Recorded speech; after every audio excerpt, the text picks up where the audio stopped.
साथियों, मैं अपने बहुजन समाज से एक ये सवाल पूछना चाहता हूँ कि आखिर में हमारे समाज का शोषण क्यों हो रहा है? हमारे साथ समाज की बहन बेटियाँ क्यों जलाई जा रही हैं? हमारे समाज की महिलाएं क्यों जलाई जा रही हैं?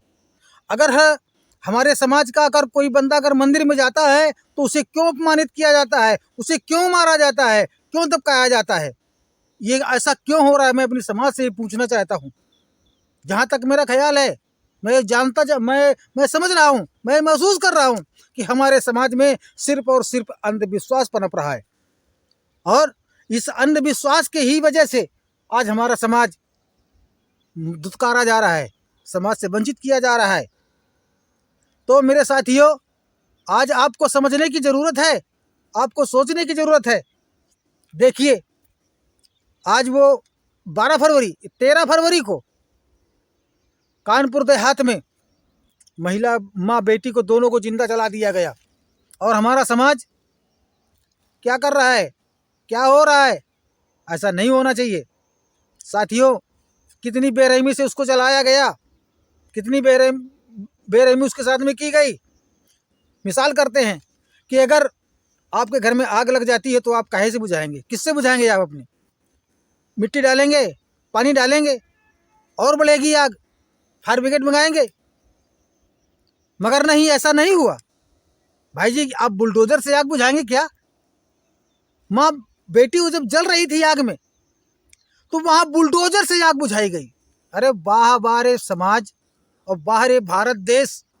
इस भारत देश में, इस समाज में क्या हो रहा है? ये सब क्या चल रहा है? बुलडोजर से आग बुझाई जा रही है, बुलडोजर से आग बुझाई जा रही है।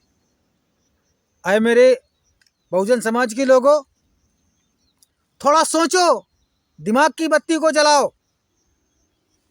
आज कितना बड़ा अंधविश्वास, और ये अंधविश्वास ही है क्योंकि हमारे अंदर जागरूकता नहीं है। देवी देवताओं की तरफ भागते हैं, मंदिर मस्जिद की तरफ भागते हैं, वहाँ पर कुछ नहीं है। किसी देवी देवता ने हमारे समाज के लिए कुछ नहीं किया, कुछ नहीं दिया। जो कुछ भी दिया है हमारे बाबा साहब डॉक्टर भीमराव अम्बेडकर ने दिया है। हमें उनको नमन करना चाहिए, उनके पास जाना चाहिए, उनकी किताबों को पढ़ना चाहिए, उनको सुनना चाहिए। मगर ना, हमारा तो समाज रामायण का अखंड पाठ करेगा, भोले जी जाएगा, कांवर ढोएगा, कामतानाथ के दर्शन करने जाएगा। वहाँ क्या मिलेगा? कुछ नहीं मिलने वाला है। ना किसी को कुछ मिला है, ना किसी को कुछ मिलेगा। जो कुछ मिलेगा आपको शिक्षा से मिलेगा, संगठन से मिलेगा, आपकी पढ़ाई से मिलेगा, आपके अनुभव से मिलेगा, आपकी प्रैक्टिस से मिलेगा। वहाँ जाने से आपको कहीं कुछ मिलने वाला नहीं है। अब देखिए, मैं आपको एक बात बता रहा हूँ, हमारा समाज भगवानों की तरफ दौड़ रहा है और ऐसे भगवानों की तरफ दौड़ रहा है कि जिसका कोई प्रमाण ही नहीं है, जिसका कोई प्रमाण नहीं है, कोई मतलब ही नहीं है। कुछ समझ ही में नहीं आ रहा है कि ये कहाँ से पैदा हुए हैं और कैसे पैदा हुए हैं, इनको किसी ने पैदा किया है। देखिए, मैं आपको बता रहा हूँ कि आप एक थोड़ी सी मिसाल कर लेते हैं। भगवान श्री रामचंद्र जी को लोग 24 घंटे का अखंड पाठ करते हैं। भगवान श्री रामचंद्र जी को ये नहीं पता कि सीता को कौन ले गया, ये भी नहीं पता कि कहाँ ले गया, और उनको ये भी नहीं पता था कि रावण को कैसे मारना है। उनको ये भी नहीं पता था कि लक्ष्मण को आज शक्ति लगी है तो इसकी दवा कहाँ से जाएगी। उनको ये भी नहीं पता था। भगवान हो, अंतर्यामी हो, ये बात नहीं जान सकते थे क्या? जान सकते थे। अब ये जब लक्ष्मण की शक्ति लगी तो लक्ष्मण के प्राण बचाने के लिए हनुमान जी गए पहाड़ पे लेने, पर्वत में वो बूटी लेने, और लक्ष्मण जी मरे तो बूटी ढूंढी गई। क्या केवल लक्ष्मण की ही शक्ति लगी थी और किसी की गोली नहीं लगी थी, और किसी के बाण नहीं लगे थे, और किसी को चोट नहीं लगी थी? हैं, किसी को मलहम मिला, किसी को टेबलेट मिला? नहीं मिला। मगर लक्ष्मण के प्राण बचाना चाहिए। आम जनता मरे तो मरे, उससे कोई मतलब नहीं है। मगर हमारा समाज है, क्या है? कहते हैं जिसके बाप का पता नहीं वो गुरु बन गया, जिसके बाप का पता ही नहीं वो गुरु बन गया, और झूठा और लबरा ही भगवान हो गया। झूठा बोल बोल करके हमारे समाज को गुमराह कर करके आज वो भगवान के दर्जे पर बैठा है, आज वो भगवान बना बैठा है। मगर एक कहानी मैं आपको बता रहा हूँ, इसको मैं सिद्ध करता हूँ कैसे होता है। मिसाल कर लेते हैं, एक विधवा औरत थी। भगवान श्री रामचंद्र जी के राज्य में एक विधवा थी, और वो भी धोबिन, और उसके गर्भ में बच्चा आ गया। जब गर्भ में वो बच्चा आया तो राजा साहब को मालूम हुआ, भगवान श्री रामचंद्र जी को मालूम हो गया कि एक विधवा औरत के पेट में बच्चा आ गया। अब ये बात बड़ी चिंताजनक हो गई कि यार इसके पति नहीं है, पेट में बच्चा आ गया है। तो उसको रामचंद्र भगवान के दरबार में उनको बुलाया गया, और वो वहाँ पर गई। तो वहाँ पर जब विश्वामित्र इनके गुरु थे, उन्होंने इनसे पूछा कि ये बता कि इसे जो तेरे बच्चा पैदा होने वाला है, इसका बाप कौन है। तो वो प्रतिष्ठित आदमी कोई था, तो उसको बचाने के लिए उसने इनकार कर दिया, उसने बताया नहीं किसका है। जब उसने भरसक प्रयास किया गया, मगर उसने नहीं बताया कि ये मेरे जो पेट में बच्चा पल रहा है, ये किसका बच्चा है। तो इसमें जो है तो भगवान श्री राम को गुस्सा आई, तो इसने जो है तो इन्होंने इसको फांसी का आदेश कर दिया गया। जब इसे फांसी का ऑर्डर हुआ, तो जब ये फांसी पर चढ़ रही थी, तो इससे पूछा गया कि भाई ये बात बता कि तेरी तमन्ना क्या है, मरते वक्त तू क्या चाहती है। तो उसने कहा ठीक है, हम जो चाहते हैं वो हम बता रहे हैं। तो विश्वामित्र से बोली, विश्वामित्र कह रहे थे बोल तुझे चाहिए क्या। हाँ, तेरी आखिरी इच्छा मैं पूरी करूँगा। तो उसने ये कहा कि जिस पर्पज से और जिस लांछन से और जिस उद्देश्य से आज मुझे फांसी दी जा रही है, मैं उसी उद्देश्य की पूर्ति करना चाहती हूँ। बोले ये क्या, मतलब कि वो बोली कह रही है, अब ये मान करके चलिए कि वो बात ठीक है, चलो पिता नहीं है तो बिना बाप का अगर बेटा पैदा होता तो उसे क्या कहा जाएगा, हाँ, उसका क्या नाम रखा जाएगा। हाँ, तो इसी बात को लेकर के एक कवि की कल्पना उठती है। वो क्या कहता है, मांग रहा सतमार्ग सर का ताज चाहिए, मांग रहा सतमार्ग सर का ताज चाहिए, और बिना बाप के बेटों को एक बाप चाहिए, बिना बाप के बेटों को एक बाप चाहिए। कल्पना कर रहा है। और यही गुरु विश्वामित्र जी का यही मानना था कि आप बताइए आप किसका बाप कौन होगा। तो इस बात से झल्ला करके बड़ा अंदर से मायूसी पैदा हुई, और वो कहने लगी कि एक बात बताइए कि हमें पता लग रहा है कि आप घास फूस से पैदा हुए हैं। ये बात उनको बहुत बुरी लगी। क्या बोलती है, राम राज में विधवा धोबिन गर्भ कहाँ से लाई। विश्वामित्र जी पूछ रहे हैं कि राम राज में विधवा धोबिन गर्भ कहाँ से लाई, और कुंठित होकर विश्वामित्र ने यह आवाज लगाई। बड़ा क्रोधित होकर के विश्वामित्र ने इस आवाज को उठाया और कहा है कि ये बता, ये तू कहाँ से लाई है। तो धोबिन कहे, गुरुजी तुमको एक शर्म नहीं आई। धोबिन कहे, गुरुजी तुमको एक शर्म नहीं आई, तुमको शर्म नहीं आती। मुझे पता लग रहा है कि आप घास से पैदा हुए हो, तो हमें ऐसा लग रहा है कि जब आप घास से पैदा हुए हैं, आपके बाप ही नहीं है, तो आपको भी तो बाप की जरूरत होना चाहिए ना। तो खुद पैदा हो घास फूस से, तुम्हें क्या एक बाप चाहिए। खुद पैदा हो घास फूस से, तुम्हें क्या एक बाप चाहिए, और मांग रहा सतमार्ग सर का ताज चाहिए, और बिना बाप के बेटों को एक बाप चाहिए। अब हुआ बड़ा अपमान गुरु का, राम नहीं सह पाए।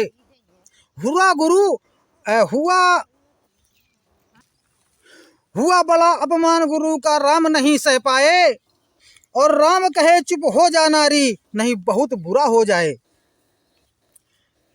राम कहे चुप हो जा नारी, नहीं बहुत बुरा हो जाए। जब ये कहा तो सब फिर गुस्सा आई, किसको, धोबिन को, और वो कहने लगी, खीर से पैदा राम हुए तो पुरुषोत्तम कहलाए। खीर से पैदा राम हुए तो पुरुषोत्तम कहलाए। ये तो फिर तुम अपने बाप का नाम तुम ही बता दो। जब तुम्हारे गुरुजी ने नहीं बता पाए, और जब गुरुजी नाम बता नहीं पाए, तो राम को गुस्सा आया और वो भड़क गए। तो राम से भी पूछा कि तुम ही बता दो तुम्हारे बाप का क्या नाम है, पता लग रहा है तो तुम खीर से पैदा हुए हो। तो खीर से पैदा राम हुए तो पुरुषोत्तम कहलाए, और सही कहो भगवान राम जी। है भगवान, तुम भी बताओ, तुम्हें भी बाप की जरूरत है क्या है। तो सही कहो भगवान राम जी, तुम्हें भी बाप चाहिए।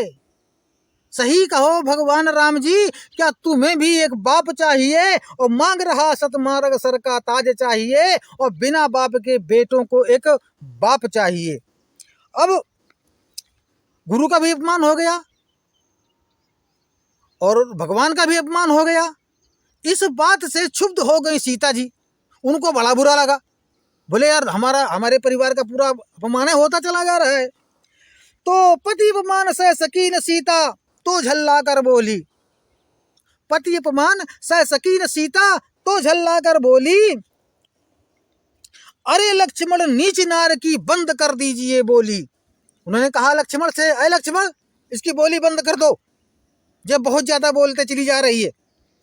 तो धोबिन बोली सीता माता, धोबिन बोली सीता माता तू घड़ा से पैदा होली, धोबिन बोली सीता माता तू घड़ा से पैदा होली। पता लग रहा है कि तू घड़े से पैदा हुई है। अगर तुम घड़े से पैदा हुई हो तो तुम्हारा बाप कहाँ है? तो इसका मतलब तुम्हें भी एक बाप की जरूरत है। जिस तरह से हमारे बेटे के बाप की जरूरत है ना, उसी तरह से तुमको भी जरूरत है लग रहा है। तो धोबिन बोली सीता माता तू घड़ा से पैदा होली और तेरे पूरे खानदान को, तेरे पूरे खानदान को एक बाप चाहिए और बिना बाप के बेटों को एक बाप चाहिए और मांग रहा सतमार्ग सर का ताज चाहिए और बिना बाप के बेटों को एक बाप चाहिए। तो सीता पति परिवार सभी का धोबिन कर दियो भंडा फोड़, सीता पति परिवार सभी का धोबिन भंडा फोड़ा और बुरा लगा हनुमान भक्त को तब गदा हाथ ले दौड़ा। गुरुजी का भी अपमान हो गया, वो भी नहीं अपने बाप का नाम बता पाए, भगवान जी भी अपने बाप का नाम नहीं बता पाए, सीता भी अपनी पैदाइश सही ढंग से नहीं बता पाई। तो अब इसमें जो हनुमान भक्त थे वहाँ उनको लगा बुरा, तो वो भी गदा लेकर के दौड़े, बोल आप खबरदार आगे जबान नहीं चला देना, मारूं गदा शीश पर तेरे हो जाएगी चौड़ा। बोला ऐसा मारूंगे तो जमीन में धस जाएगी, गलत बोल रही है। तो धोबिन बोली पवन पुत्र को, धोबिन उनसे भी कह रही है तो फिर ऐसा करो कि तुम ही अपने बाप का नाम बता दो, तुम्हारे बाप का क्या नाम है? धोबिन बोली पवन पुत्र को तुम भी अपने पिता का नाम बताओ। अगर नहीं बता पा रहे हो, तुम्हारे पिता अगर नहीं है, तो फिर इसका मतलब है कि क्या तुम्हें भी बाप चाहिए? क्या तुम्हें भी बाप चाहिए? पूछ रहा सतमार्ग सर का ताज चाहिए और बिना बाप के बेटों को एक बाप चाहिए, बिना बाप के बेटों को एक बाप चाहिए। ये है हमारे देश का कल्चर। जिनका पिता का पता नहीं है, उनके बाप का पता नहीं है। एक हम मिसाल कर लेते हैं, अगर इनका आधार कार्ड भरवाया जाए तो आधार कार्ड में या इनको राशन कार्ड भरवाया जाए तो बताइए इनके वल्दियत पर क्या लिखा जाएगा, इनकी माँ के नाम पर क्या लिखा जाएगा, इनके बाप के नाम पर क्या नाम रखा जाएगा? तो इनका आधार कार्ड बन जाएगा? नहीं बन पाएगा। तो इसलिए मेरे साथियों जरा विचार करो और गौर करो। ये है मेरे देश का कल्चर, पाखंडवाद है छाया। ये है मेरे देश का कल्चर, पाखंडवाद है छाया और बिना बाप की औलादों को ही भगवान बताया, बिना बाप की औलादों को ही भगवान बताया। तो पढ़े लिखे पैसे वाले ही इन पर जोर लगाया। हमारे समाज का जो पढ़ा लिखा व्यक्ति है, जो पैसे वाला व्यक्ति है, वही इस आडंबर में घुसा हुआ है। और जो गरीब तबके का आदमी है, जो बिना पढ़ा लिखा आदमी है, वो इनकी देख करके इनकी ही नकल करता है। अगर हमारे देश का पढ़ा लिखा व्यक्ति अगर संभल जाए, अगर पैसे वाला व्यक्ति अगर संभल जाए, उसके दिमाग में अगर तर्क शक्ति पैदा हो जाए, अगर वो सोचने की क्षमता पैदा हो जाए उसके अंदर। आज देखिए पूरे देश में, आज रामायण की चौपाइयाँ देख लीजिए, टीवियों में किस तरह से हंस रही हैं, अखबारों में क्या खिलखिला के हंस रही हैं, सोशल मीडिया में क्या मौज ले रही हैं। हमारा समाज सुन रहा है, बस काम खत्म, उस पर विचार नहीं कर रहा है। तो क्या है, धर्म के अंधे कर्म के बंदे, धर्म के अंधे कर्म के बंदे, तुम्हें क्या सतमार्ग चाहिए? ऐसे धर्म के जो अंधे लोग हैं, जो विचार नहीं कर सकते हैं, तर्क शक्ति नहीं है उनके अंदर, विचार नहीं कर सकते हैं, तर्क नहीं कर सकते हैं, ऐसे बंदों को उन्हें सच्चा रास्ता चाहिए। ऐसे बंदों को तुम्हें क्या सतमार्ग चाहिए? पूछ रहा सतमार्ग सर का ताज चाहिए, और बिना बाप के बेटों को एक बाप चाहिए, बिना बाप के बेटों को एक बाप चाहिए। मेरे साथियों, दिमाग की बत्ती जलाओ, पुस्तकें पढ़ो, अपने पूर्वजों को पढ़ो, ज्योतिबा फूले को पढ़ो, अंबेडकर को पढ़ो, फूले साहू को पढ़ो, ललाई सिंह यादव को पढ़ो, अपने महान पुरुषों को पढ़ो, कांसीराम को पढ़ो। देखिए, तुम्हारा इतिहास तुम्हारे सामने आएगा और तुमको एक रास्ता मिलेगा। और जब तक इस अंधविश्वास और पाखंडवाद पर घुसे रहोगे, तब तक हमारे समाज की महिलाएं इसी तरह से जलाती जा रहेंगी, हमारे समाज के लोगों को इसी तरह से मारा जाता रहेगा। दिन दहाड़े मौतें होंगी, दिन दहाड़े घसीटे जाओगे, दिन दहाड़े मारे जाओगे, कोई बचाने वाला नहीं आएगा। आग आग बुलडोजर से नहीं बुझती साथियों, आग बुलडोजर से नहीं बुझती, फायर ब्रिगेड से बुझती है। फायर ब्रिगेड आग वो बुझाता है। सोचिए हमारा देश कहाँ जा रहा है। तुम कब सुधरोगे? सुधरने की कोशिश करो। मेरे साथियों, मैं लालचंद सतमारक, मेरा मोबाइल नंबर 9004532242, ग्राम कुतुबुद्दीनपुर, पोस्ट पाराचंद, तहसील घाटमपुर, कानपुर नगर का रहने वाला हूँ। किसी को अगर दिक्कत हो रही है तो हमसे फ़ोन करके बात करो, हम बात करेंगे। मुझे मरने का डर नहीं है, मरना तो सभी को है, एक बार मैं मर जाऊंगा, चला जाऊंगा, मगर साथियों याद रखना, अगर संभले नहीं तो तुम क्या, आगे आने वाली पीढ़ियों को समझ में आएगा कि क्या हो रहा है, क्या होना चाहिए। इसलिए मेरे साथियों, होश में आओ, दिमाग की बत्ती जलाओ और अपने आगे आने वाली पीढ़ी के भविष्य का निर्माण करो, और अंधविश्वास पाखंडवाद को हटाओ, भगाओ, और बाबा साहब को पढ़ो, ज्योतिबा को फूलों को पढ़ो, संत रविदास को पढ़ो, अपने महान पुरुषों को पढ़ो।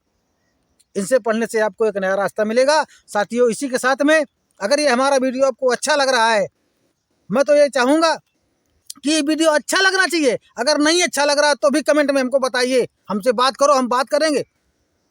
कमेंट में हमसे बात करो, कमेंट करो। हाँ, अगर ये वीडियो अच्छा लग रहा है तो कमेंट करो, नहीं अच्छा लग रहा तो भी कमेंट करो। हम आपसे बात करना चाहते हैं, ये क्या हो रहा है मेरे देश में। आइए मेरे साथियों, अगर ये वीडियो अच्छा लगा तो आप इसको लाइक करें, शेयर करें, सब्सक्राइब करें, अपने दोस्तों तक जरूर पहुंचाएं। इसी के साथ में जय भीम, नमो बुद्धाय, जय मूल निवासी।